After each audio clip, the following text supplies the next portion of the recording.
Hello and welcome to Me and My Golf. We're your coaches Piers and Andy, and it's time for the Impact Show. We're talking about 5 hacks for better golf. Andy, we're going to get you playing better golf with a golf ball box. Okay. A spoon. Yep.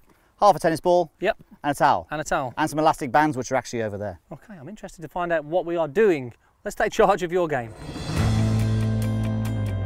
So you've joined us on the 14th here at the Asprey, and the golf course is looking absolutely fantastic.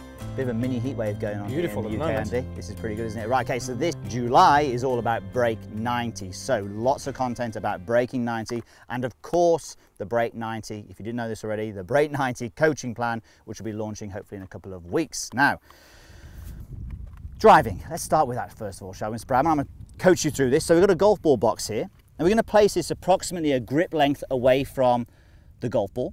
Now, your objective when you are hitting this golf ball is to miss that golf ball box. Now, obviously you know why we're doing this. Yes. Why are we doing this? We are doing this because the average golfer, if they can hit up on the golf ball, they are going to optimize their drives, hit the golf ball a little further. Majority of amateurs tend to come a little too steep down on it, creates a lot of spin and loss of distance as well. Now, I think the idea of all this is really, we've got these hacks because they're not expensive training aids. You can use these at home. You can find all these things at home.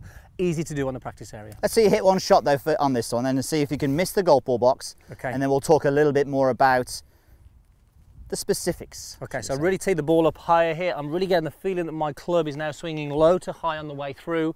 And hopefully if I can hit this and miss this ball box, I'm going to high launch, low spin, long drive, 50 yards past you, Piers. And there we have it. That was definitely decent. higher launch than normal. And I've hit mine a little harder than normal maybe to get past that Beautiful, one. that was. But it's interesting, isn't it? To miss that golf ball box, we need a certain angle of attack, as you say, hitting golf ball on the way up. So, question time now. We like to do this on the Swing Analysis and the Impact Show. So we're going to ask you, what is the average attack angle on the PGA Tour? Is it 1 degree down? Is it level? Or is it 1 degree up? With the driver, by the way. With the driver, by the way, yes, of course, of course. So look, we will pick a winner and pin the comment at the top of the comments section. So good luck with that. Right now, Andy, that was pretty simple, wasn't it? Great one to start with. Get that club swinging up over that ball box. You ready for the next hack? Yes, please. Right, so Mr. Proudman, we have the big towel. Now, a big towel is important because, look, if you're practicing and you hit an object and it goes out onto the range, of course, you don't really want to run out there and get it. So a big towel, if you hit that, it won't actually make its way onto the range. So fold it up like so. You can get even bigger than this if you want to get the beach towel. Now, if you can just address the ball for me. So if Andy hits the golf ball out of the heel here, he's going to hit this towel. But that's not the main reason we're doing this. We're doing this for a little bit of feedback on the arc of his swing through the hitting area. So you can see I'm just sort of arcing it in a little bit on this imaginary circle inside here. Now, this is great. If Andy is struggling with his path of his golf club through the golf ball, if he's swinging a little bit to the left, he's going to hit this towel. So this is a really good way of training if you're over the top.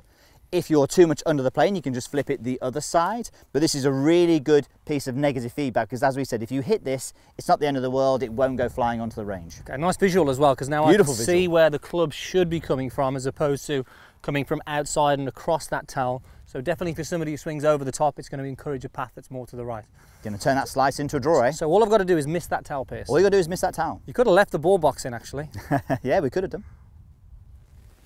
There you go.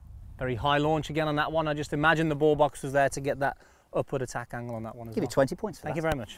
Okay, your favourite tennis ball. Sorry, I chopped it in half. So what I'm going to ask you to do on this one is, can you stand on that with your lead heel? And I'll talk you through it. So at setup. Let me get my setup first. Do you want me to do that for you? you? You can do, please. Okay, lead heel in the air. Okay.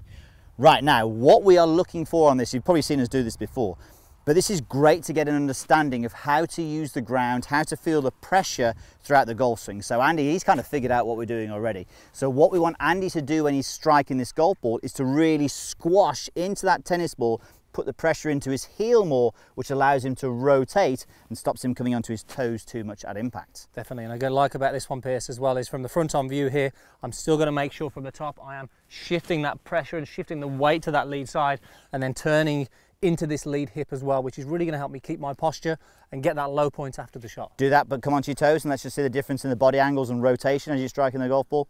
We see that too many times, guys. We don't want to be seeing it all the time, obviously. Get that tennis ball on the ground. It's absolutely going to help you with that rotation and pressure. Okay, so we've got to just squeeze that on the way through and hopefully finish on that heel, Piers.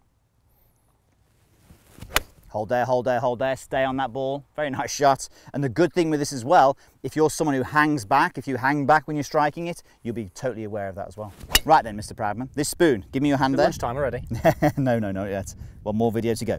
So we've got the spoon, we put it into the glove. So the spoon side, the scoop side is up. Yep. Now you don't know what we're going to do with this, but what do you think from me placing it there that we might be talking about? Well, obviously wrist angles, I would say. There you go, nailed it, easy. Okay, so this is how easy these are. Even he could guess what that was. So from there, let's take your setup without a golf club first. Okay, without a golf club, get rid of the golf club. So just do me a backswing and actually just talk through what you think we should be doing with this. Well, the majority of poor wrist angles we see is almost getting this cup in the wrist. Now, if I'm cupping the wrist, it's actually very hard to do here because I'm putting pressure on the spoon.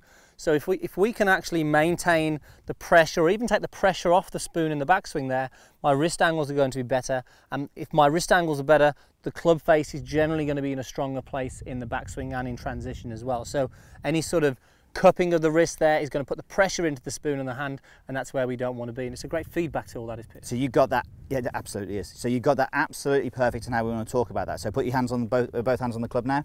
So this is purely down to Andy not putting pressure into that spoon. If he feels pressure, then he knows he's in problems. Has problems, sorry. So from here, yeah, there's no pressure there. And that's a lot more lot stronger club face than I would normally have. And if somebody slices it, this is great. Downswing, I'm still feeling the spoon, not putting pressure on.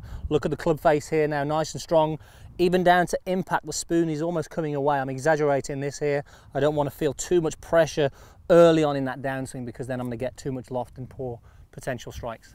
He figured it out perfectly. Right, let's get the spoon out because we wouldn't recommend, you can have that for your dinner later. We wouldn't recommend hitting golf shots. You can do it, but just obviously in case it slips, it purely is to get a good feel about how to get that wrist in a good position at the top of the backswing. Good feeling that is there. So this should go a little bit more from right to left. Yeah, maybe a little lower as well. Definitely lower. Yeah. Slight little bit of draw on that one. Okay, that. Very nice. Very good. We're almost done. One more golf hack left out of your 5. Elastic bands. So wrap them around the putt head an inch apart around the sweet spot.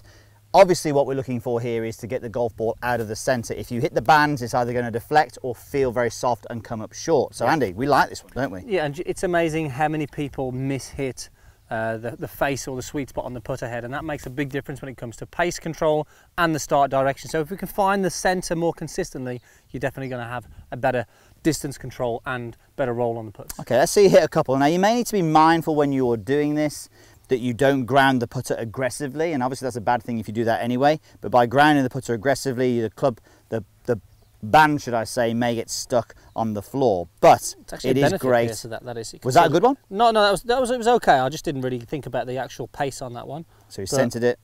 What I like about what we talked about there with the band pierce, it really helps you sort of lighten grip pressure, so it hovers almost above and enables you to actually swing the club back a little bit more freely.